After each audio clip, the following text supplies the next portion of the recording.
E aí, nesta análise, a gente vai mergulhar fundo numa questão bem interessante. Quais são as consequências de interferir numa história que já está escrita? De mudar um destino que, em tese, já estava selado em tinta e papel.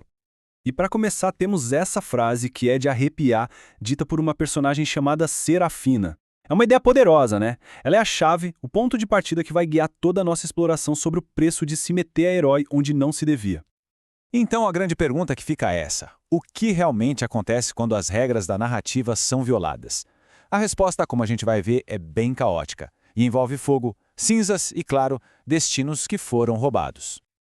Ok, vamos entrar de cabeça nisso. Mas de um jeito curioso, a gente não vai começar pelo início da história. Não, a gente vai começar pelo fim. Ou melhor, pelo que sobrou dele. A cena de abertura já joga a gente direto no meio de uma catástrofe. Mas não se trata só de um lugar destruído. É a imagem de uma história que foi violentamente reescrita. Aquelas cinzas no chão da biblioteca são literalmente os restos de um final que deveria ter acontecido, mas que foi impedido. Agora vamos voltar um pouco no tempo para entender como chegamos a essa destruição toda. A gente vai direto para o momento do crime, digamos assim. O ponto exato onde a interferência começou. E de repente, estamos numa taverna sendo consumida pelo fogo. A descrição é muito sensorial, quase sufocante. Dá para sentir o cheiro de madeira queimada misturado com desespero. O chão escorregadio, as brasas voando, é o caos absoluto. O cenário perfeito para um destino ser quebrado. É aqui que conhecemos as duas figuras centrais. De um lado, Lucas, o cara que interferiu, e ele tá ali atordoado. Do outro, Kvain, o bardo, que ao invés de gratidão reage com puro ódio. A primeira coisa que ele grita pro seu salvador é uma acusação. Você devia ter me deixado morrer! E aqui está o pulo do gato. O que aconteceu ali não foi só um resgate que deu errado. Foi uma violação fundamental das leis da narrativa. Foi um crime contra a própria história. O que é realmente interessante aqui é a perspectiva do Craven. Ele não enxerga o Lucas como um herói de jeito nenhum. Para ele, Lucas é um invasor, um rato faminto que não o salvou, mas que assassinou sua história ao roubar o final que lhe pertencia. Para entender essa fúria toda do Craven, a gente precisa entender esse conceito.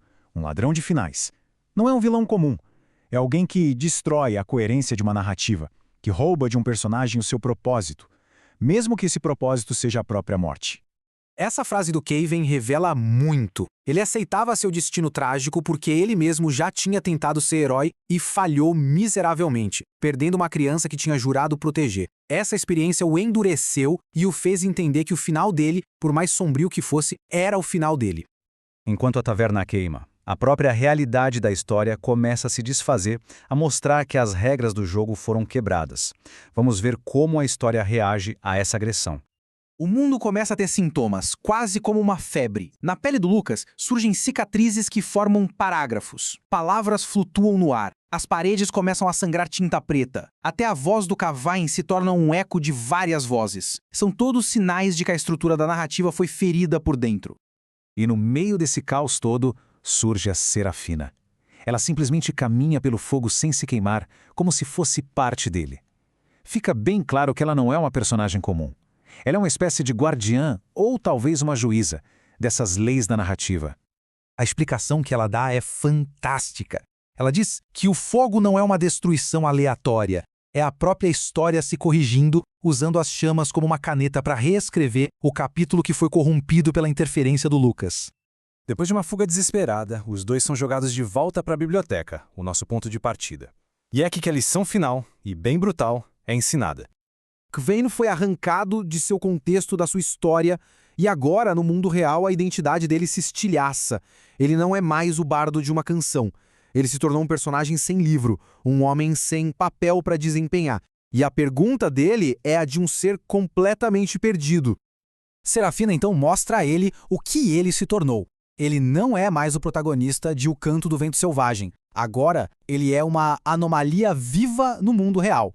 Ele é um erro a ser observado, um presente sombrio e, acima de tudo, um aviso para qualquer um que pense em interferir de novo. E esse é o golpe final, a nova última linha da história dele, escrita à mão nas cinzas do livro original. O bardo perdeu sua voz, sua arte, sua essência. O que sobrou foi só a dor, o grito. Isso ilustra de forma brilhante e terrível a consequência da interferência. E o Lucas, o nosso herói, não sai impune. Ele agora carrega a marca permanente do seu crime no próprio pulso. Uma cicatriz que diz Interferência Y. É um lembrete físico e constante do preço das suas ações. E assim a gente encerra com uma pergunta que desafia totalmente nossa noção de heroísmo. Se o ato de salvar alguém resulta na destruição de todo um universo narrativo, se aniquila o propósito de um personagem, quem é que age como vilão? Aquele que interfere com boas intenções ou a própria história que exige um final trágico? Fica aí a reflexão.